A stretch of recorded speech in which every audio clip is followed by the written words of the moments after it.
Vispirms atļaujiet man apsveikt jūs ar ievēlēšanu, jaunievēlēšanu šajā amatā.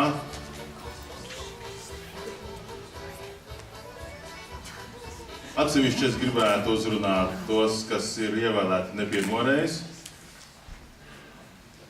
jo jūs ļoti apzināti esat gājuši, acīm redzot, uz šo pienākumu uz vēl 4 gadiem, un atsevišķi vēlos uzteikt par drosmi tos, kas ir pirmo reizi.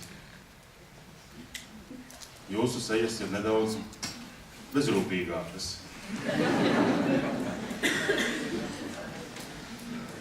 Nu, jā. Nav jau tā, ka vēlēšana organizēšana ir pastaiga jahtā pa jūras līci. Varbūt no malas tā izskatās. Bet tie, kas ne pirmo reizi, tie jau zina, ka emociju un kaislību bangas sit augstu vilni. Un it sevišķi tad, ja liekas, ka visu zina un švakāk piesien glābšanas riņķus, tad kādu brīdi var justies pavisam trūcīgi. Atbildība ir milzīga. Nākošā gada vēlēšanas, it sevišķi Saeimas vēlēšanas, ir sevišķi atbildīgas. Jo tur ir īsti termiņi. Konstitūcijā ir noteikti gan vēlēšana diena, gan 1 mēnesi vēlāk Saeimas sanākšanas dienas. Laika pārtaisīt to, kas nesanāk, nav paredzēts. Līdz ar to, diemžēl, jārēķinās, ka katra kļūda var ne tikai sabojāt biogrāfiju pašam, bet arī zināmā mērā riskē ar krīzi valstī. Bet jāatcerās, un šeit par laimi nekas nav mainījies, ka tad, kad ir bangojoša situācija apkārt, tad atcerieties, ka jūs neesat vieni paši, bet mēs kopā to darbu varam visu izdarīt. Līdz šim esam izdarījuši un izdarīsim uz priekšā. Un tā, šodien, ko mēs galvenās tēmas? Nu, pirmām kārtām, šis datums ir zīmīgs ar to, ka tieši pēc gada 4. novembrī Solvita Abotiņas kundze, kas šobrīd ir Saeimas spīkere, atklās arī pirmo jaunievēlētās Saeimas sēdi. Tieši pēc gada. Ko darīsim mēs pēc gada? Mēs jau, tā kā būsim savu darbu padarījuši, kārtosim papīrus, lai varu veiksmīgi arī atskaitīties. Un otra lieta, protams, nākošais gads mums ir ne tikai Saeimas vēlēšana gads, bet arī Eiropas parlamenta vēlēšana gads, kad mēs lietojam vēlētāju reģistru un iepriekš sagatavotas sarakstus vēlētāju reģistrēšanai. Gan arī viņš būs droši vien īpatnējs ar to, ka gada vidū vēlētāji būs un iecirkņu komisijām jāstāsta, ka tagad darīsim visu savādāk. Tagad uz Saeimas vēlēšanām varēs iet uz jebkuru iecirkni un obligāti vajadzēs pasi. Vismaz tā šobrīd izskatās. Tagad paskaties uz apakaļ, mums patiesībā ir jāsaka, pašvaldību vēlēšanas, protams, ir smagākās no visu vēlēšanu veidiem, un, manuprāt, viņas noritēja pietiekami sekmīgi. Protams, bija arī dažas atšķautnes. Visasākās manā skatījumā, nezinu kā jums, bija Salaspils un Daugavpils. Salaspilī tur bija tiešām īpatnēja situācija, kad vēlēšanu kastē atradās 50 aploksnes bez zīmoga, bet komisijai rīkojoties atbilstoši tam, kā ir reglamentēts, kas ir jādara šādām aploksnēm, šeit komisija iecirkņi neglūdījās. Nu, tātad šis jautājums tā arī palika bez tādām traģiskām sekām. Savukārt Daugavpilī, nu jāteic, bez vainas vainīgie bija, kur vienam sarakstam pietrūka 2 zīmes, lai pārvarētu 5% barjeru. Un tas, protams, bija ļoti sāpīgi. Un, protams, vēlme atrast šīs 2 balsis bija, protams, ļoti saprotama. Situācija, zināmā mērā, izglāba situāciju, ka visos Daugavpils vēlēšanu iecirkņos zīmes bija ieskanētas un, protams, materiāli bija iepakoti atbilstoši noteikumiem. Līdz ar to atkārtot zīmju skaitīšana izpaudās tikai kā elektroniski viņu caurskatīšana, kas arī, protams, prasīja zināmu laiku, bet tas nebija tik grūti un sāpīgi, kā tas būtu bijis, ja būtu bijis nepieciešams taisīt vaļā. Rezultātā jāsaka, ka arī ieinteresētās puses, kuras bija ieinteresētas šīs procedūras atkārtošanā, arī ļoti pozitīvi novērtēja šo iespēju elektroniski caurskatīt visas zīmes. Jāsaka tā, bija diezgan daudz, tomēr dažādas novirzes, ko naktī, iespējams sagurumā, iespējams steigā, iespējams pārprotot savu misiju, tomēr komisijas bija tā kā pielēdušas darbiņā. Bet viņas bija, kā saka, izkliedētas šo plusu un svītrojumu daudzums, protams, nemainījās biļetenu skaits, un rezultāts palika tāds, kāds viņš ir. Vienīgi, ka Daugavpils vēlēšanu komisijas priekšsēdētājs sekretārs vairs negrib. Ar mums viņš ir noguris. Tā. Labi. Zināmas korekcijas, protams, bija arī tam, ka bija 30 dienu klusums medijos, kas, manuprāt, deva daudz nozīmīgu efektu. Manuprāt, viens no šādiem efektiem bija arī tas, ka 59 pašvaldībās no 119 kāds no sarakstiem ieguva absolūto balsu vairākumu, tas ir vairāk kā 50%. Un līdz ar to kādam ir jāuzņemās atbildība un iespēja, protams, strādāt. Tajā pat laikā reklāma neesamība televīzijā liek domāt par to, vai nav nepieciešams valstī vairāk veltīt līdzekļu vēlētāju informēšanai par balsošanas kārtību, bet arī būtību. Bet varbūt ne tikai pirms vēlēšanām. Balsu skaitīšanu ar skenējot. Jau kuro reizi trešo laikam, ja otro tā būtiskāk, izmēģināja 90 pašvaldībās un vairāk kā 500, turpat 600 iecirkņos. Līdz ar to, protams, salīdzinot ar 11. gadu vēlēšanām, iecirkņu skaits turpat dubultojās, un pašvaldību skaits krietni palielinājās, no 74 turpat 90. Bet par to tuvāk tad stāstīs mums Kadžuļkungs un SKDS īstenotā aptaujā. Īsumā viss tas man bija signāls, ka jābeidz. Paldies jums par uzmanību. Es novēlu veselību un dzīvesprieku pirmās daļas laikā. Visus redzēt otrajā daļā.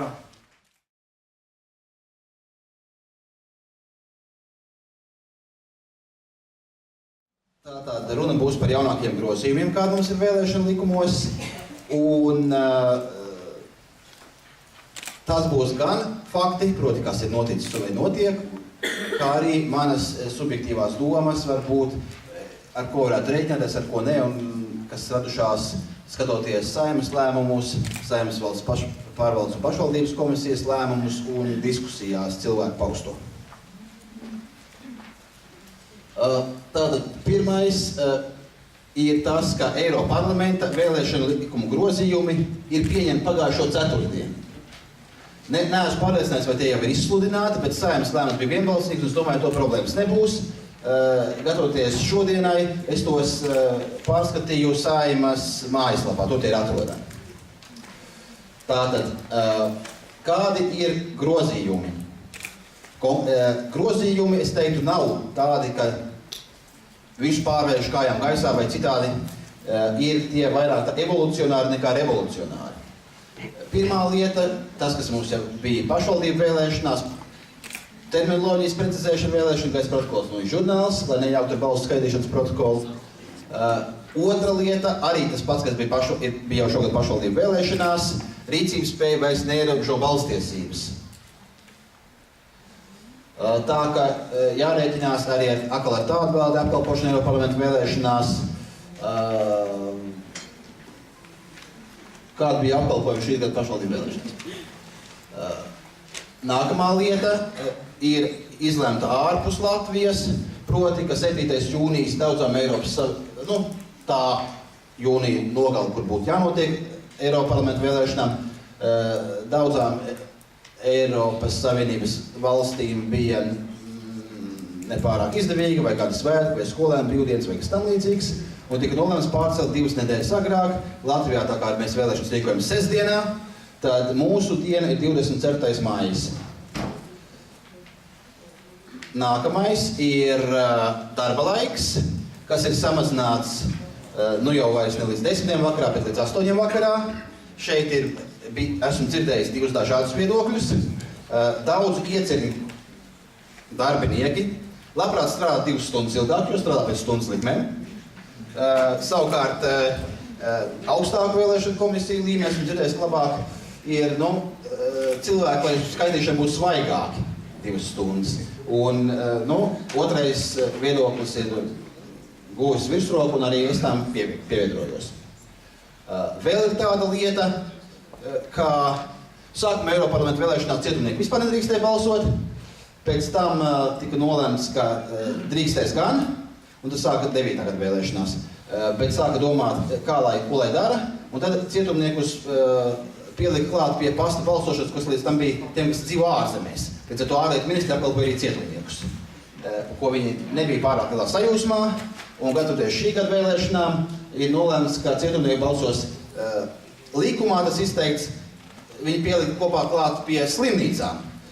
Līdz ar to galvenā šī bija tā, ka klātienē konkrēta balsošanas kārtība šobrīd nav.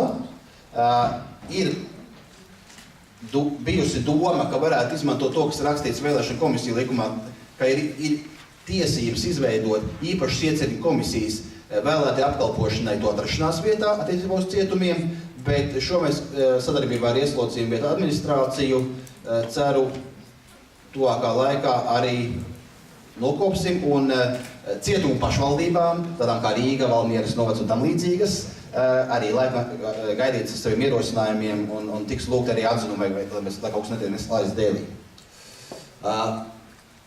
Tas bija par gatavošanos un norisi, un attiecībā uz balsu skaitīšanu jau pēc vēlēšanām arī ir 2, es neteiktu pārāk tīši grozījumi. Viens ir tas, ka likumā ielikta faktiskais stāvoklis, proti to, ka skaitīšana notiek no 8:00 vakarā, ja nav rindas, tad ieceļu slēgšana, sakopšana un sākas, un tad iet līdz uzvarai bez pārtraukuma. Attiecīgi arī balsu skaitīšanas protokolam nav 2 daļu, un skaitīšana netiek dalīta iepriekšējā un galīgā. Un otra lieta ir tāda, ka ir tāds rādītājs kā nederīgās vēlēšana aploksnes, kas vienā brīdī tiek konstatēts to skaits, un tas turpmākos skaitus nekādu vairs neietekmē.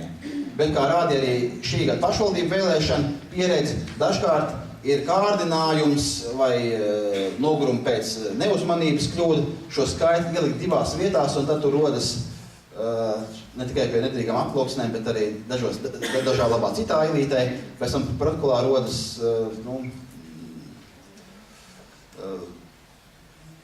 nesaistības. Līdz ar to tas arī šobrīd tiek novērsts. Tā, par Saeimu. Galvenais, ko es gribu teikt, ir tas, ka Saeimas vēlēšana likuma grozījumi šobrīd vēl nav pieņemti.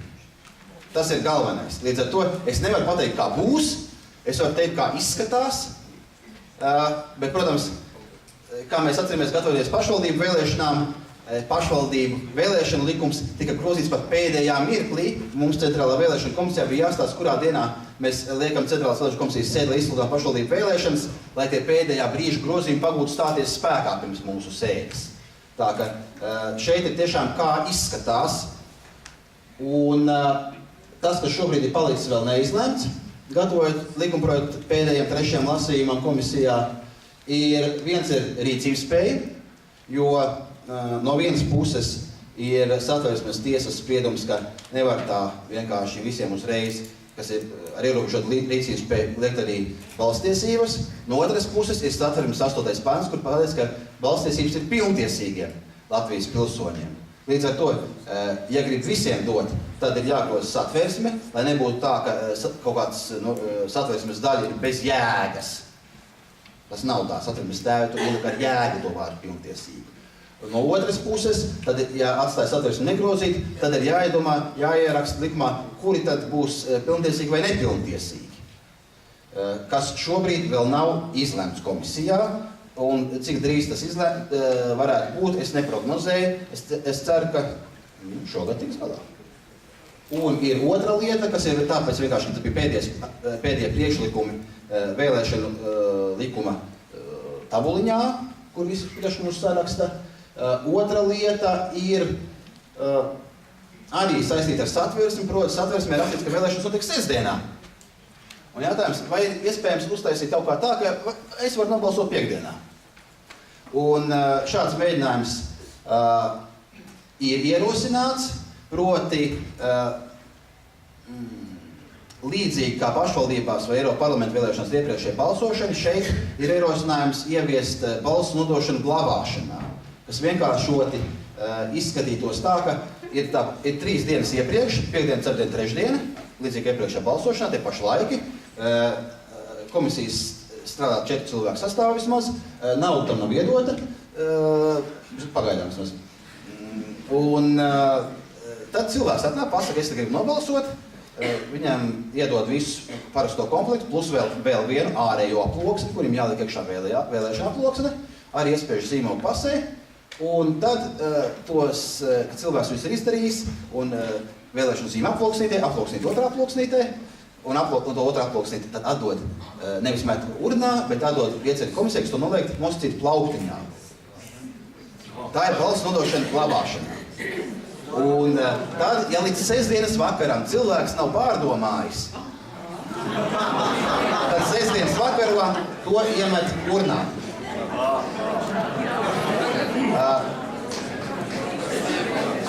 Paldies par aplausiem, tas gan nav mans plēšanu, bet sacīšu, ka to, protams, mēs visi tas ir tehniski īstenojams un arī nerodas problēmas ar satversmes apiešanu, kā balsot ārpus sestdienas.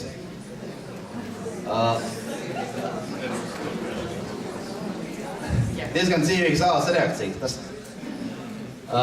Otra lieta, arī kā izskatās, kā nebūs, ir tas, ko pieminēja jau Cimdarkungs, proti par atteikšanos no zīmogu spiešanas un pārēju uz vēlētāju reģistru, proti, ka cilvēks varētu balsot tā kā pašvaldībās vai Eiropas parlamenta vēlēšanās tikai vienā iecēdī, kur viņš būtu piesiets, bet sākumu pēc tam arī ar iespējām nomainīt samērīgā laikam pirms vēlēšanām. Šo apspriešanas gaitā, lai varētu tā kārtīgāk izdiskutēt, varbūt tur bija pat vislielākās diskusijas, kas līdz šim Saeimā bijuši par vēlēšanu likuma grozījumiem, tas vienu brīdi tika izdalīts atsevišķā projektā, lai varētu balsot konceptuāli vispār par ideju, un konceptuāli tas tika noraidīts, pat ņemot vērā to, ka uz 2. un 3. lasījumu būtu iespējams kaut ko tur uzlabot, ja kādam tas gribētos, bet tas tika noraidīts par 18 Saeimas deputātu. Otra lieta, ko es sīkāk arī neizteikšos, te būs vismaz 3 runātāji, interneta balsošana, ja sadzīviski jautā, kas ir, vai jūs nevarat kā Igaunijā interneta vēlēšanas taisīt? Mans laja sadzīviskais iespējas ir tāds, ka kavē naudas lietas un tas, ka tādi informācijas tehnoloģija lietpratēji, kam ir vienalga būs vai nebūs tāda interneta balsošana, kuru stāvoklis akadēmiskais materiālais vai kā citādi nav no tā atkarīgs, ka tie ir pārsvarā skeptiski, ka nav iespējams sarīkot vienlaikus drošas un aizklātas vēlēšanas. Tā, ka vai tas būtu iespējams uz nākamajām pašvaldību vēlēšanām, dzīvosim, redzēsim. Un atkal kā nebūs. Arī tas, ko pieminēja Cimdarkungs, personas apliecība varētu Saeimās vēlēšanās joprojām nederēt. Šo Saeimas valsts pārvaldes pašvaldības komisija ir apspriedusi, ko darīt. Bija priekšlikumi grozīt likumu, bet vēlreiz kā izskatās. Izskatās tā, ka varētu izskatīt ar administratīvām darbībām, proti Pilsonības migrācijas lietu pārvalde, kad martā sūtīs uzaicinājumus Eiropas parlamenta vēlēšanām, pierakstīs klāt rindiņu, ka Saeimas vēlēšanas gada, atrodiet pasi vai arī paņemiet. Un savukārt izrādās to, ka 12. gadā bija daži mēneši no pavasara līdz vasarai, kad personu apliecinošu dokumentu likumā nebija skaidri ierakstīts, ka Saeimas vēlēšanām un nobalsošanām vajag pasi. Un šajā laikā apmēram 1000 cilvēku paņēma tikai personas apliecību. Un šiem tad varētu pasi par valsts naudu. Problēma līdz ar to tiek ka visus brīdina, jums ir daži mēneši laika, lai atrastu vai iegādātos pasi, un savukārt tiem, kas tiesiskās paļāvības dēļ varbūt paņēmuši tikai personas apliecību tajā laikā, kad tas nebija zināms, tiem varētu par valsts naudu. Valsts neatzīst savu izdoto dokumentu. Kādām vajadzībām atzīst, kādām neatzīst. Valsts personu apliecinošu dokumentu likumā ir pārējais noteikumi, kuros ir rakstīts, ka līdz elektroniskas vēlētāju reģistrācijas ieviešanai obligāti Saeimas vēlēšanās un nobalsošanas vajag pasi. Tāds ir rakstīts. Šobrīd vēlēšanās ļoti labi derē. Un vēl ir tāda lieta, kas man kā izskatās pēc balsojuma Saeimas komisijā, tas, ka ir bijis priekšlikums atļaut ārzemju iecirkņos un arī pārstot tiem, kas uzturas ārzemēs, balsot ne tikai par Rīgu, bet arī pāriem 4 apgabaliem. Tas ir noraidīts. Un galvenais arguments bijis tas, ka kā paliek ar pilsoņu vienlīdzību. Kā visi pilsoņi ir vienlīdzīgi, bet kā tā būs, ka Valkā dzīvojot, tas drīkst balsot tikai par Vidzemi, bet Valgā 300 metrus tālākais, kā to upīti sauc? Varžupīte? Jā, otrā Varžupītes krastā, kas var balsot par visiem apgabaliem. Līdz ar to, šis ir tas, kā izskatās. Kad tas būs gatavs, nezinu. Galīgo redakciju nezinu. Varam vienīgi būt pateicīgi, ka Saeimas vēlēšanas ir pēc Eiroparlamenta vēlēšanām. Līdz ar to paldies, un labprāt, ja ir kādi ierosinājumi, jautājumi, kas tam līdzīgs, tad atbildēšu vai klātienē, vai arī ar citiem sakaru līdzekļiem. Paldies!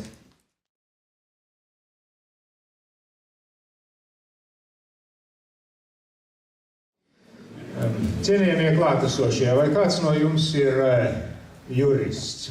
Paceļiet lūdzu rokas, kur ir juristi. Vai, cik maz. Redziet, attiecībā uz visiem pārējiem es gribu teikt, ka nebūt juristam tā ir ļoti novērtējama kvalitāte. Un tāpēc arī šīs dienas uzstāšanās laikā, ņemot vērā to, ko jūs tikko redzējāt, cik kādi 10 no jums juristi, tad arī es nepieskaršos tām lietām administratīvo tiesu praksē, kuras var interesēt tikai juristus. Man bija liels prieks un profesionāls gandarījums sagatavot šo īso uzstāšanos par administratīvo tiesu praksi vēlēšanu jautājumos, jo administratīvo tiesu prakse vēlēšanu jautājumos ir īpaša. Jūs ikdienā strādājot, gatavojot vēlēšanas, jums arī ir iespēja veidot judikatūru.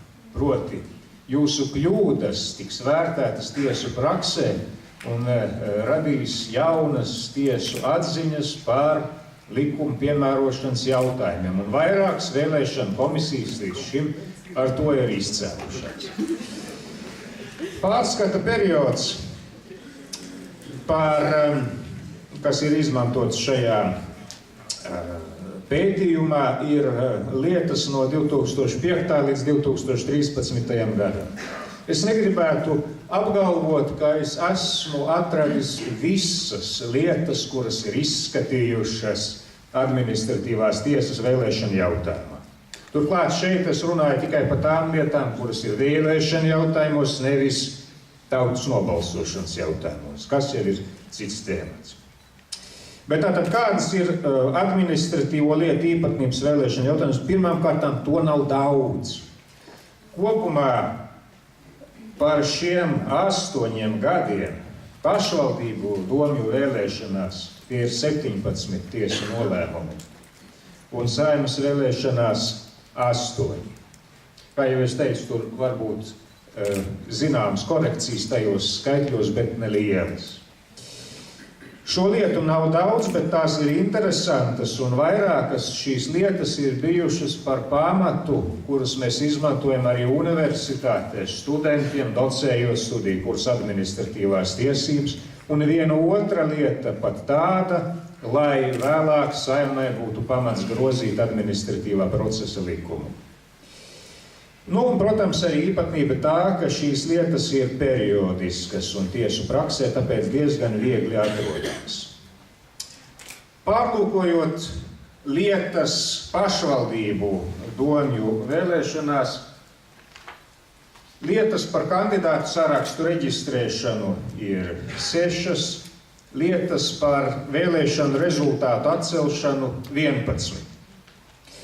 Un jāuzsver, ka šīs lietas par vēlēšanu rezultātu atcelšanu vēl nereizi nav beigušās ar pieteicēju gandarījumu. Proti, šajās lietās nav konstatēti tādi vēlēšanu norises pārkāpumi, lai būtu pamats atcelt vēlēšanu rezultātus.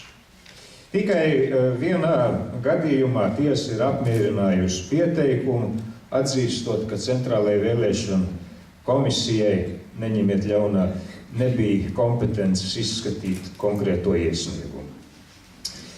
Tā, nu par ko tad sūdzās? Redziet, tā administratīvo tiesu praksa ir šeit. Nu, te viņi visi ir izdrukāti, tā samazinātā formātā. Sūdzās jau pa daudz ko. Par to, ka vēlēšanās balsas pirktas, par to vairs tiesā ar atsevišķu pieteikumu nevar sūdzēties, apstrīdot Centrālās vēlēšanu komisijas lēmumu. Tāpat, protams, norāda uz neprecizitātēm dažādos vēlēšanu komisiju sagatavotajos dokumentos, un vai arī, ka, piemēram, nociest vēlēšanu tajā iecirkni gaisma uz kādu laiku, un šis pārkāpums nav atspoguļots, vai šis notikums nav atspoguļots protokolā, tāpēc ir pamats atcelt vēlēšanas, un tā tālāk, un tā tālāk. No visām šīm lietām jurista profesionālo interesi saista vien nedaudzas, par kurām tad es arī šeit jums īsumā centīšos pastāstīt.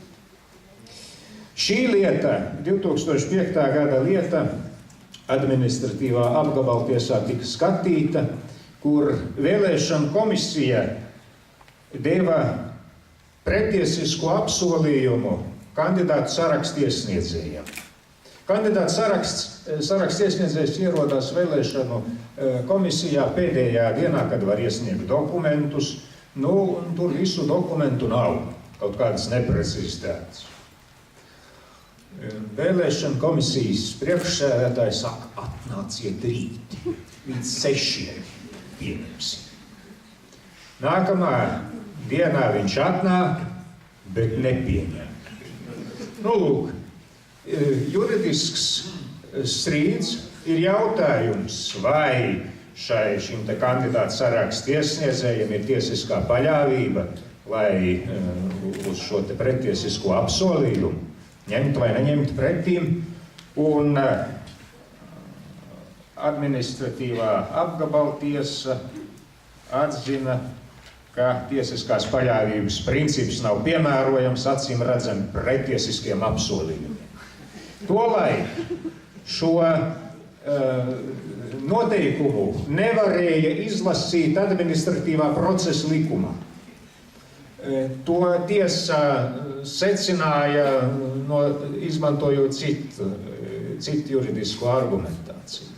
Bet šī konkrētā lieta bija pamats, lai vēlāk likumdevējs apsvērtu un izdarītu grozījumus administratīvā procesa likumā un skaidri ierakstītu likuma tekstā, ka pretiesisks, acīm redzami pretiesisks apsolījums personai tiesisko paļāvību nerada. Tāpēc jurists var būt gandarīts un pateicīgs šai vēlēšanu komisijai par viņas rīcību, kas noved pie šāda tiesas sprieduma. Cita lieta. Vēlēšanu komisija atcēla lēmumu par saraksta reģistrēšanu, jo to parakstījušie vēlētāji bija parakstījuši arī citus sarakstus. Tas atklājās tikai vēlāk. Kā zināms, tad, ja tās vēlētāju apvienības tur iesniedz novadu domēs, tad ir jābūt šiem vēlētāju parakstītiem šiem te sarakstiem, un nedrīkst viens parakstīties vairākas reizes, un ja tā ir, tad viņš jāatdzēš visos tajos sarakstos, kur viņš ir parakstījies. Nu, un to arī konstatēja vēlēšana komisija, un šajā lietā tur bija vismaz 2 tādi interesanti juridiski jautājumi, bet šeit, kas nu man ir jāuzsver, administratīvā procesa likums nosaka, ka pirms pieņemt nelabvēlīgu lēmumu kādai personai, viņa ir jāuzklausa. Šajā gadījumā tas nebija darīts, bet administratīvā procesa likums arī nosaka, ka uzklausīšanas pienākums nav jāveic tad, ja tas nav adekvāti. Un šajā gadījumā, kad ir skaidri redzama situācija, konstatējam, 11 cilvēki parakstījušies vairākiem sarakstiem, ir tikai vienas likumā noteiktās sekas, viņi ir jāsvītro no visiem, un līdz ar to arī ir jāpieņem lēmums, atcelt lēmumu par attiecīgā kandidāta saraksta reģistrēšanu. Un uzklausīšanas pienākums šādā situācijā gluži vienkārši nav adekvāts, tāpēc arī tiesa nekonstatēja procesuāls pārkāpums vēlēšana komisijas darbībā. Šī 2005. gada lieta, par ko arī augstākās tiesas senāts ir pieņēmis savu spriedumu, bija par to, ka vēlēšana komisijas izveidē bija notikuši pārkāpumi, taču tas nebija pamats atcelt vēlēšanu rezultātus. Vai jūs visi esat ievēlēti likumīgi? Šajā... Daži noteikti nav. Termiņi nokavēja pašu domas. Aha, Renu. Šajā lietā no vēlēšanu komisijas pēdējā brīdī atteicās 3 vēlēšanu komisijas locekļi. Un steigā vajag domai ievēlēt jaunus šo 3 vietā. Bet likumā ir noteikti zināma procedūra un termiņi, kā tas ir jādara. Bet te nav laika. Tāpēc apzvanu telefoniski domes deputātus, viņi izsaka savu viedokli, un tad arī, protams, tur vienbalsīgi konkrētā lietā tie domas locekļi, tie vēlēšana komisijas locekļi tika ievēlēti, bet, protams, kā neapmierinātie un vēlēšanās zaudējušie uzskatīja, ka šādas vēlēšanas taču nevar atzīt par tiesiskām. Tiesā arī tika vērtēts šis jautājums, kur pirmkārt es jūs daru zināmu, vai ar kādu lēmumu tad jūs esat ievēlēti. To sauc par politisku lēmumu. Un šī lēmuma, ne lēmums par jūsu iecelšanu, ne lēmums par atcelšanu. Tie ir politiski lēmumi, kur paši par sevi nav pakļaut administratīvās tiesas kontroli. Bet tātad šajā konkrētajā lietā augstākā tiesa arī nesaskatīja pārkāpumus faktā, ka tā vēlēšana komisija ir izveidota ne tā, kā vajadzēja. Pie apstākļiem, kad pārkāpumu vēlēšana komisijas darbībā konstatēti netika. Tam, protams, vienmēr ir izšķiroša nozīme. Un vispār, lai varētu atcelt vēlēšanu rezultātus, šiem pārkāpumiem ir jābūt būtiskiem. Tātad tādiem, kuri būtu pilnīgi noteikti ir ietekmējuši vai arī varēja ietekmēt vēlēšanu iznākumu. Un arī daudzās tiesu lietās šeit, cik viņas te ir, norāda uz sīkumiem šie pieteicumi. Es jums arī varu zināmā mērā iedrošināt, bet ne pārāk aizraujieties. Jau no romiešu laikiem ir tāds teiciens de minimis non curat lex, ko tas nozīmē. Tiesībām nerūp sīkumi. Un kaut to arī biežāk juristi paši atcerētos. Tātad tiesībām nerūp sīkumi, un šajā lietā, kurā balsošanas, vēlēšanas zīmju kastē tika konstatēts 50 neapzīmogots aploksnes, šis pārkāpums konkrētajā gadījumā nevarēja ietekmēt vēlēšanu rezultātu, kas arī ir pārliecinoši atspoguļots šajā tiesas spriedumā. Ar lielāko daļu no šiem tiesas spriedumiem, kuri ir pieņemti no 2007. gada, jūs visi varat publiski iepazīties portālā tiesas.lv. Tur ir sadaļa, kur pat meklētāji jau var atrast arī nolēmumus par pēdējām pašvaldību vēlēšanām, kas tur ir atrodams. Tad vēl daži vārdi par Saeimas vēlēšanām, kas vairāk jau ir tur lielāks svars centrālai vēlēšana komisijai, te tikai dažus. Es jums varu pieminēt. Šis bija interesants ar to, ka viena persona iesniedza pieteikumu vienā un tajā pašā dienā gan administratīvā rajona tiesā, gan administratīvajā apgabalu tiesā. Un viņa lūdza, lai viņu reģistrē kā kandidātu, bet viņa kā neatkarīgo kandidātu. Tas, protams, saskaņā ar likumu nav iespējams, bet kur te bija tas interesantais šajā konkrētajā lietā?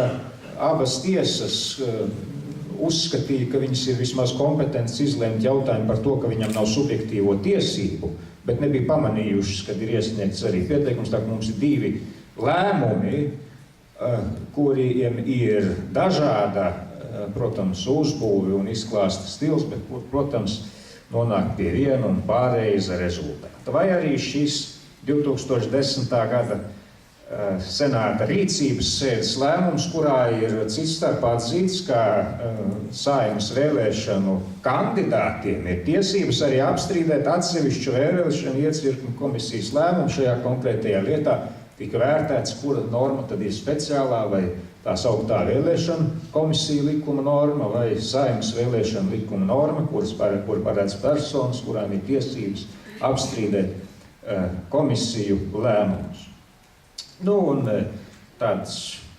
Šis ir mūsu juridiskās fakultātes students, jau absolvents, kurš ir aktīvs vēlēšana tiesību pētnieks un bija iesniedzis pieteikumu tiesā. Viņš ārvalstīs studēja un prasa, lai viņam izsniedz Zemgales apgabala vēlēšanu zīmes jau pirms vēlēšanām. Viņš jau paredz, ka saskaņā likumu viņam izsniegs Rīgas vēlēšanu zīmes. Šeit arī, protams, vienos vārtos tiesa pieteikumu noraidīja.